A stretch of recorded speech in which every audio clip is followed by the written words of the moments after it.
And this sounds mad given he's top scorer, but would you have him in this team? He scored one since November, I think it was, which is just ridiculous. And when we're talking about players of the season and these teams of seasons, types, we can look at the numbers and go, yes, he deserves to be in, but I think it would be unfair to put him in at this point.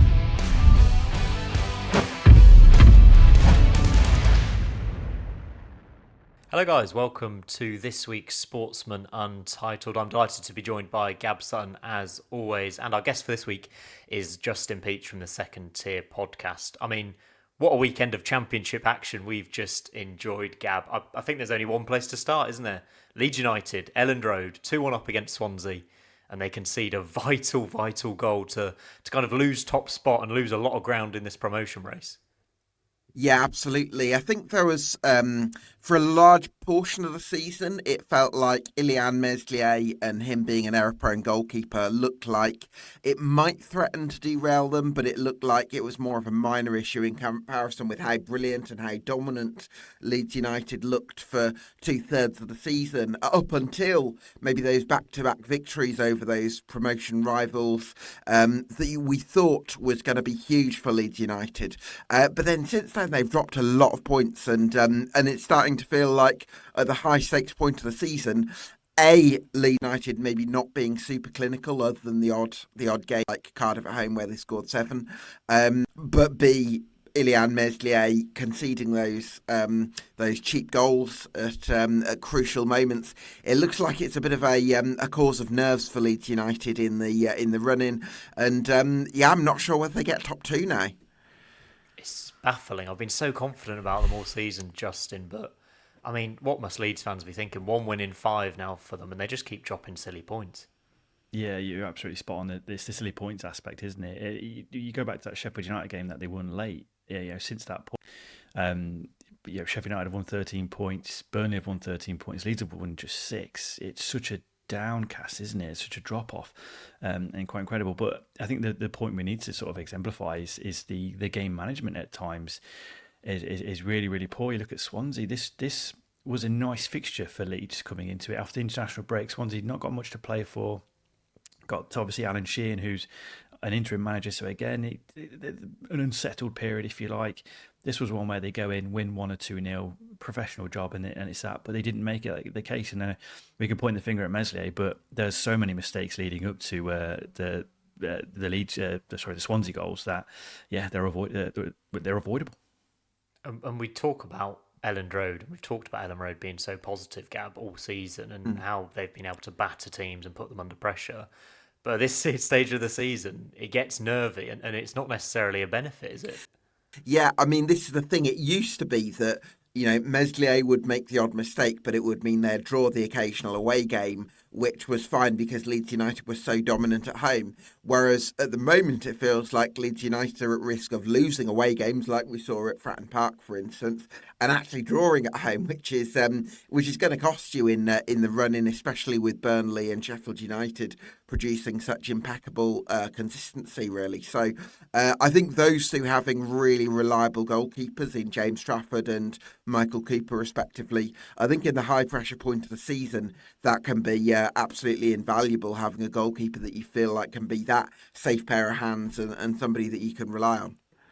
And I suppose, Justin, we looked at the fixtures this weekend and we thought that Burnley and Sheffield United were coming up against playoff contenders, and Leeds had a simpler fixture.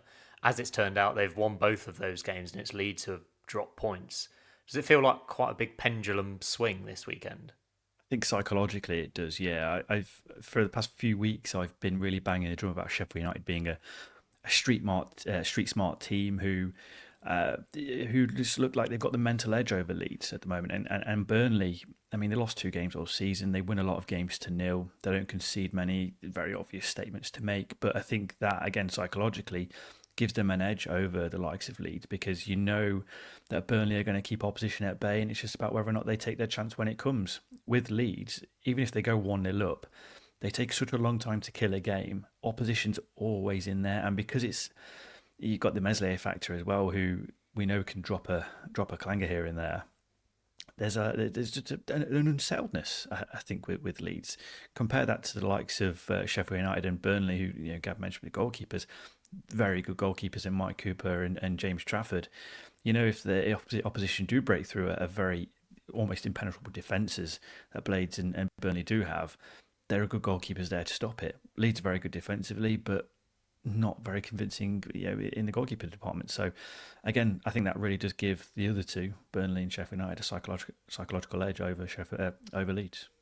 And finally, Gab, on this, did you take anything from Burnley or Sheffield United's big wins in particular this weekend? Obviously, two impressive home performances, 2 big 3 points, and Sheffield United were very convincing, weren't they?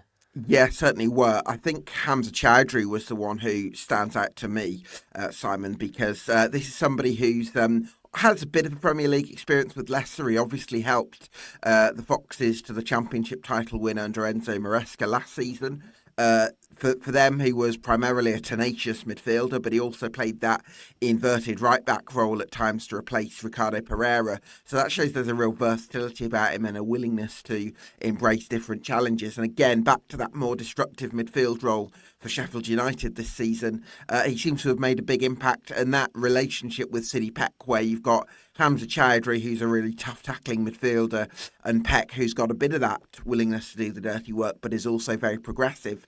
I think they're emerging as a really strong midfield pairing, and City Peck's one that's really excited me, and he seems to have benefited from sort of stepping up to Oli Arblaster's mantle. Absolutely. I think Choudhury also only got back from international duty with Bangladesh at like 6 p.m. on Thursday night or something, and then put in a great display on Friday night. So really, really impressive stuff for him. We've already mentioned defeats for West Brom, Bristol City and Coventry. So 3 big teams in the playoff race kind of dropping points already. One team that did get a big win, Justin, Borough. Are they back in the mix? Their underlying stats are great.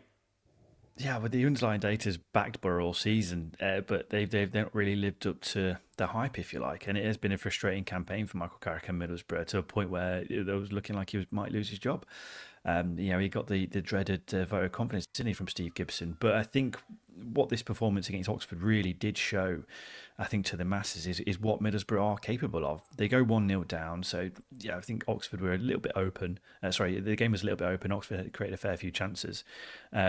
But the way Borough approached the game and their approach play to the final third was brilliant. The goals they scored were fantastic. I know they were both sort of in and around the penalty spot and 6-yard box, but the build-up play was superb. And again, this is really a good showing of what Middlesbrough can do if they can click going forwards. And obviously with the squad that they've got... Sorry, Gab. Well, sorry, Justin, I was just going to say, do you not feel watching that and how good Middlesbrough can be at their best almost adds to the frustration of why they're not closer to the top 2, let alone the top 6? Well, I think it should have been a top 2 push kind of season for them. It has frustrated me because I think you look at the squad depth and the money they have invested. Yes, I know they brought in a lot through player sales, but the money they have reinvested back into the squad, it's definitely good enough and it's got the depth to compete. Michael Carrick has had another unfortunate season of a lot of defensive department injuries, and that does impact things. That being said, when you've got the depth they do have, they should have been doing better. So yeah, it is frustrating. It does, but they've got a chance to really kick on and push for promotion or push for the playoffs, I should say, because I don't think there's been a convincing argument from Coventry, West Brom, Bristol City, or even Borough at the moment. So I think these last sort of 7 or 8 games that we've got, this is the chance now. You got to take it. You really do. Do you think it's a 4-horse race, Justin? I think so. It's really hard to consider the likes of Watford and Norwich, the teams that are sort of in and around the edge of the playoffs, just because they're not consistent enough, and I don't think they've got enough going forward. You look at Norwich, the amount of points they've dropped from winning positions, that's a big problem. That being said, if they can put together a run of form, I think they've got the qualities in the squad to do it. It's just finding that blend and balance, but I do think it's between Bristol City, West Brom, Borough, and Coventry. Absolutely. Gab, how have you made Borough? What are you making of them? Because I've been big on them all season, and I think a few weeks ago I just gave up on them. I was like, the underlying data doesn't matter. They just keep losing games. They haven't got a chance. And then, as always happens, they've kind of proved me wrong and they're back in it. Yeah, I think for me, I think Coventry's form over the last few months and West Brom, I'm pretty confident are going to get a steady flow of points. I'm not quite sure I have the same faith in Middlesbrough, just because every time, we feel like we can believe in them, they always seem to let you down a little bit. But some real positives from that performance against Oxford United. the spirit, obviously, coming from behind, but also the form of Kelechi Iheanacho, his movement, his link-up play, lovely finish as well. That couldn't be something for Michael Carrick to take into the running. And I'm not quite sure that Bristol City get in, so there is that opportunity for them to put the heat on Coventry and West Brom. Talking of Coventry, we've got to mention Frank Lampard, Justin, haven't we? I know you were quite scathing about his appointment, nothing positive about him, etc., etc. Any slight backtracking from you, given the form Cov have showed over the last couple of months? Yeah, I think it is worth mentioning that I have been very positive of Frank Lampard probably since the turn of the year. That being said, there have been a lot of tactical tweaks from Lampard. He's taken over a very good and talented squad. So I think Coventry, where they are at the moment, is to be expected. They were underperforming, and now they're performing. They're where they should be.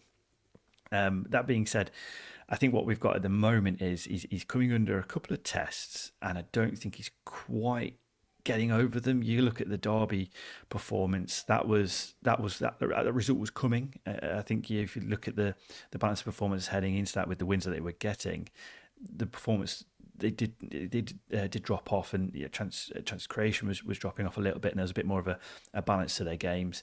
Sunderland performance was a brilliant performance, but they don't back it up against Sheffield United, and that's the concerning thing for me, because they were comfortably second best.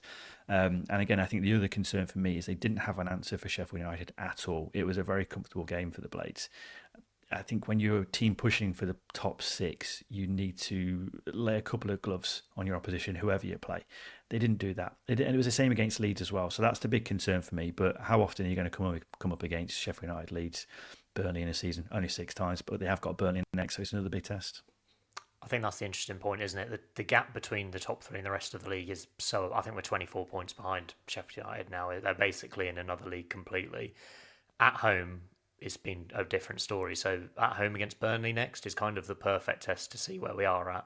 I don't think you can expect much from games at Bramall Lane or Ellen Road really at all this season. Let's move on though to the relegation battle. Obviously, Justin, you're a Derby fan. We will talk about Derby County, but quickly, Gab, I want to get your thoughts on a big win for Luton this weekend. And Matt Bloomfield, I think it's 3 wins in 5 now for Luton. They're kind of bringing some upward pressure from the bottom 3, aren't they? I'm so thrilled for Matt Bloomfield, Simon. You can see how much it means for him. I think it was a really difficult decision for him to leave Wycombe Wanderers, which I didn't see coming. But I think, and obviously you go into Luton, and all of a sudden it's looking like it's going to be a really difficult situation for them to beat the drop. But I think one or two of the signings, Tello Adsgaard, seems to have made a big difference, because while we've seen what Carlton Morris and Elijah Adebayo can do in 22-23. Scored a lot of goals between them.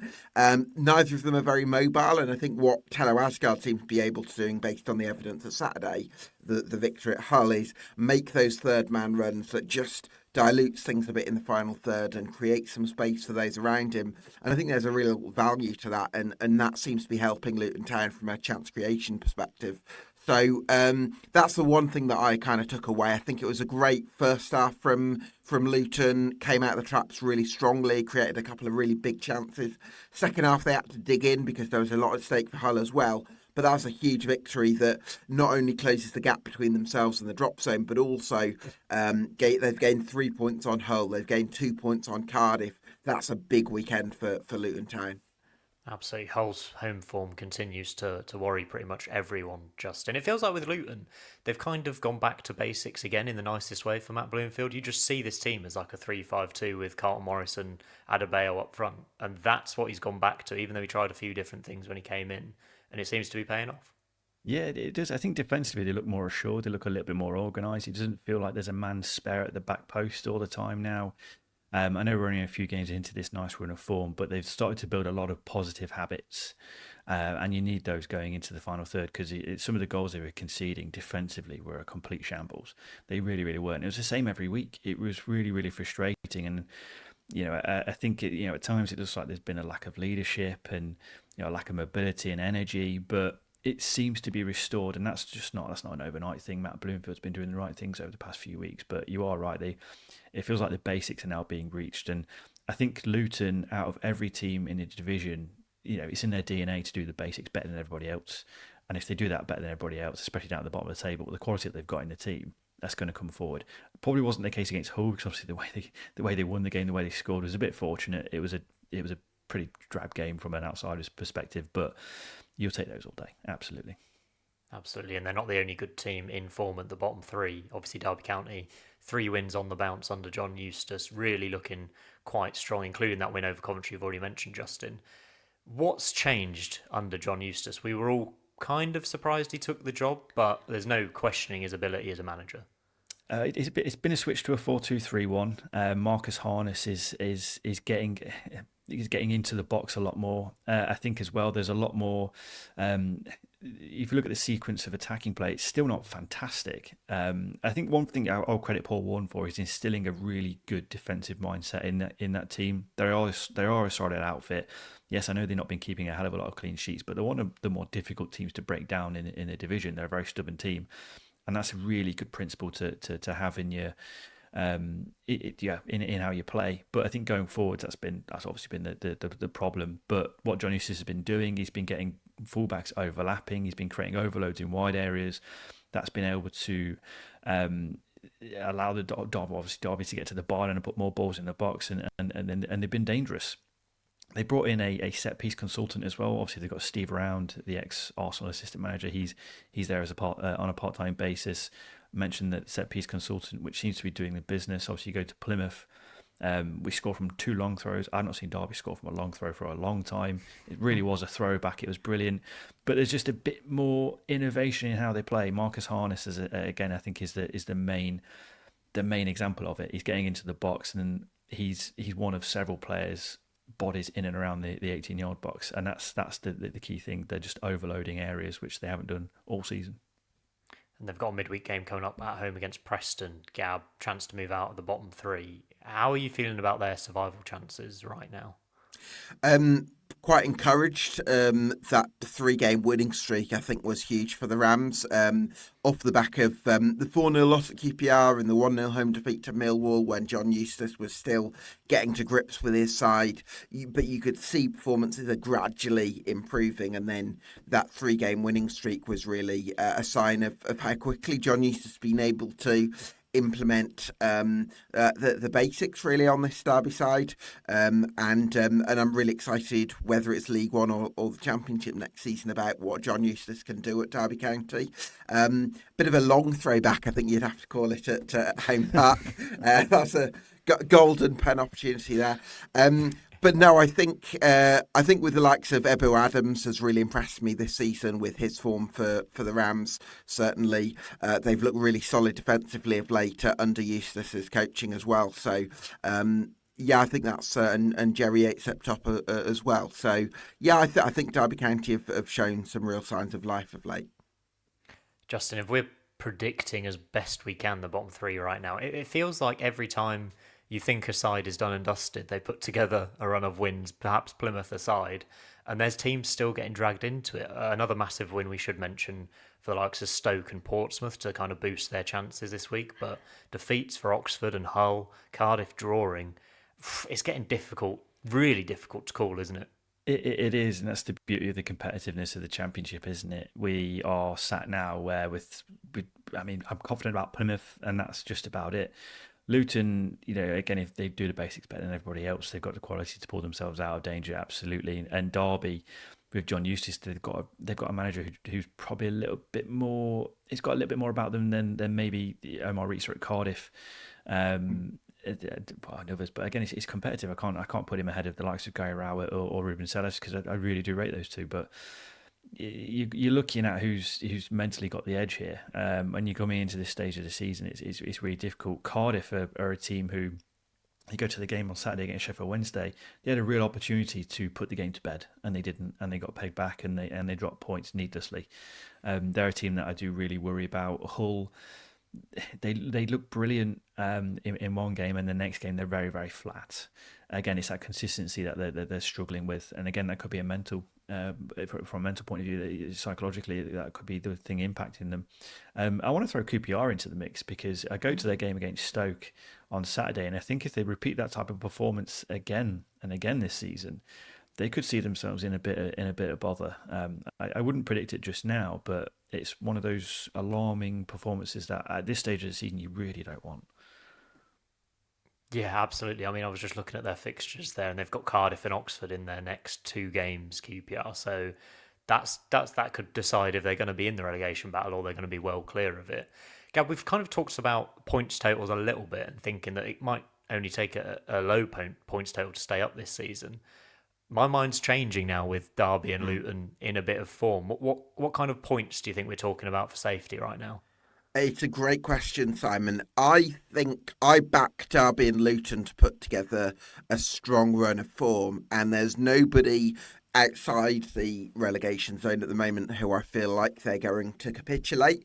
I mean, I think there's a chance that QPR could capitulate, but they've already got a 7-point cushion, which is reasonably favourable at this stage, and they're already on 45 points. So if we're saying at the moment you need to take slightly more, basically 1 point per game, tiny bit above that keeps you up in, if you look at the points per game at the moment. I think it might work out that you do need 50 plus points, just because I think Derby are in great form. I think Luton Town are going to find some really great form. And I think those two are going to basically bump up the points requirement because, Cardiff City have got to fight for it.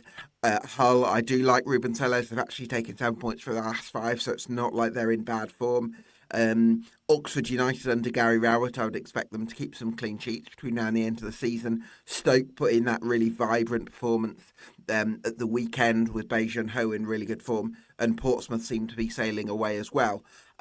Even Swansea getting a result like that 2-2 draw at Leeds after back-to-back defeats, and then you go up to QPR who have a 7-point cushion. They are wildly out of form, but they have got that cushion. So I think that actually it's going to drive up the points requirements for survival, just because of Luton and Derby finishing the season, in my opinion, in strong form. I'll make my predictions, and I want you two to follow suit if possible. I think Luton and Derby both stay up. I can't get past Cardiff just probably not being good enough, given they're only on 40 points right now. Derby have got a game in hand on them right now, so I think they'll go down with Plymouth. And I am going to say Oxford to go down as well, even though I really like Gary Rowett and the work he's done, and I think they've put in some decent performances. I think the other teams have just got a little bit more about them. So they're my 3 to go down. Gab, let's start with you. Oh, putting you on the spot. I've got to. You are, yeah. I mean, instinctively, I want to agree with you. I think both Luton and Derby stay up. However, Hull I do have a slight reservation about Hull, about how suitable Ruben Tellez's methods is with the squad that's been assembled there. And on that basis, I'm pretty sure that Gary Rowett is going to do what's required to keep Oxford in the division. So I'm going to go with Plymouth Argyle, Cardiff and Hull as my bottom 3. Oh, big shout. And then, Justin, I mean, are Derby going to do it? I want to hear your 3 teams to go down. I'm a long cynical Derby fan. It's a struggle. It's a struggle for me to really get behind them. I think Plymouth are obvious. I think Luton will stay up. I was originally thinking that Stoke will go down, but that home performance, they were brilliant. They were really, really good. And if they can repeat that again and again and again, they're going to be fine. I worry about Cardiff. They've lost. They only won 9 games this season. It's an appalling record. Only 2 more. I think with Stoke, sorry to jump in there. I think with Stoke, if you look at them on 45 points, and we're saying 50, they can be pretty bad and get 5 points from 7 games, which should probably be enough. Yeah, exactly. And with Mark Robbins, they've got a season campaigner. It's just whether or not they've got the attacking nous to repeat what they did on Saturday again and again and again. That's the thing that I do worry about. They might just stay up by the skin of their teeth, but Cardiff, they worry me. They're a team that just haven't got going at all under Omar Rees. He's the most inexperienced manager in that bottom 6 or 7 as well, which again I think will work against him. And then I think Derby will go down. I do. It's just going forwards. I've seen too much of them this season to be really convinced that they can kick on. I know they've run a good run of form at the moment, but we've not seen them this weekend. We're still yet to see them, obviously, because they're going to play midweek against Preston. So that's a defining fixture, I think, for what could be the rest of the season. A very pessimistic Derby fan. Very, very pessimistic. I think they'll have enough. I think they'll beat Preston in midweek, especially after their kind of cup exploits. Right, let's move on, Gab, to your championship treble, please, for this weekend. Who have you picked to win? I have picked Bristol City to beat Watford. I've picked Millwall to beat Portsmouth, and I've picked Sheffield United to win at Oxford. I think Bristol City, they've got a very solid base. I really like that midfield quartet, especially with Bird and Knight, the ex-Derby contingent. And then they've got Scott Twine further forward as well, and Anis Mehmeti. So I really like Bristol City on that basis. And I think Watford are probably out of the playoff equation now. In terms of the others, I think Millwall, I've really liked the look of them under Alex Neil, and I think they might get a victory with his young, vibrant side that they've recruited for in January. And then I think Sheffield United, just because of that consistency that they found and the ability to edge out tight games. I think it will be a tight game under Gary Rowett, but I think the Blades are going to, against the Gary Rowett side, but I think the Blades are going to find themselves on the right side of it. So, that's my treble. I think it's going to be Bristol City, I think it's going to be Millwall, and I think it's going to be Sheffield United. Brilliant stuff. That'll be on Betfred as usual if you guys want to listen to Gab's selection. I wanted to finish this week by discussing our very loose championship team of the season, because there's obviously a long way to go. We won't do the entire 11, but I wanted you guys to throw a few names of players that definitely should be in it, and maybe a couple of outside shouts as well. So, Justin, maybe a couple of definites for you in this team, and then an outside shout as well. A couple of definites. James Trafford, I think for me would be the one. I think he just edges Mike Cooper, just because the amount of clean sheets he has kept this season. I know it's a whole unit in front of him doing the job, but I think he's been brilliant. And I want to point out CJ Egan-Riley as well, who is in his first full season at this level. I think he's done an astonishing job, and they've been a part of the best defence in Championship history. So they're the two definites I will throw in. Got a few attackers in mind, but we'll get to those in a moment, I imagine. Do you just put the entire Burnley back four in at this point, and James Trafford? I mean, you can't really argue with it, can you? Gab, a couple of definites, or any names you think definitely should be in there? I think for Leeds United, it's been very much a collective effort, but I would probably go with Pascal Struijk, Ethan Ampadu, and Dan James as my sort of top three for Leeds United. But you could equally make a case for lots of players there. For me, my Burnley centre-half would be Maxime Ishdev, but I'm not saying we'd necessarily have to choose between them because of that sheer defensive strength. Probably Harry Suter of Sheffield United would have been in the conversation had he not got injured midway through the campaign. I would probably vouch for Trafford, Ishdev and CJ Egan-Riley, just because I think probably 11 has to reflect Burnley's defensive consistency. That's really interesting. The two names for definite I had down were both midfielders, interestingly, and one of them was Ayo Tanaka at Leeds, who I just think's been incredible. Yeah. And you mentioned three Leeds players there. Maybe in the last 7 games, a few of those names might fall out of the team if they continue this form, though. Signing of the season for me, absolutely amazing. And then Gustavo Hamer, obviously quite an obvious one for Sheffield United, especially given what he did to Coventry this weekend. That free kick was absolutely ridiculous. I think a Bristol City midfielder might not go amiss either. And I know statistically they've probably not been performing at the same level as the Leeds or Sheffield United midfielder, but someone like Jason Knight, I think he's just so important to them, and the way he plays. I know it's not top of the tree for goals and assists, but I feel like they're the kind of outside shouts maybe we should be looking at where we can represent one of those teams. Justin, any more names you want to throw in there? Josh Murphy. Yes, I like that a lot. I had him on my penciled in list. Yeah, at the start of the season, I thought he'd flop. I really did. I didn't rate the signing at all, and I'm happy to eat my words on that one because he's been absolutely fantastic. Obviously, his goal contributions this season, he's got 17 so far, but he's had to do it in stages where obviously Colby Bishop was missing at the start of the season. Josh Murphy stepped up. Callum Lang's now missing for the rest of the season, and he's still stepping up. His link-up play with Bishop is fantastic. He's got 10 assists, and he's just really has taken me by surprise. And he's been absolutely fantastic. I've loved watching him this season. Some of the goals he scored as well have been brilliant. They really have. Some individual quality. I mean, you go to his goal against the weekend, and it was against Blackburn, and it was lovely build-up play. Really good telepathic build-up play with Bishop and a brilliant finish. That felt like it was in slow motion, and you need a lot of composure to do that. So yeah, Josh Murphy for me. I want to throw in Chakvetadze at Watford as well. Yeah. Somebody who doesn't get enough numbers, but pretty much every time he plays, I see opposition fans going, who is this guy? He's so good, but he just doesn't quite deliver enough goals and assists when he gets into the box, does he, Gab? Any more for you?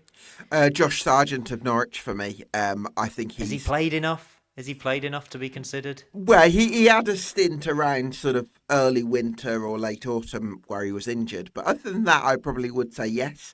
I think he's probably the best rounded striker in the division. I've been really impressed as well with Tyrese Campbell at Sheffield United. I think these are two strikers who they make everyone bet around them better, and I think that's a real strong point that I always look to in a centre forward.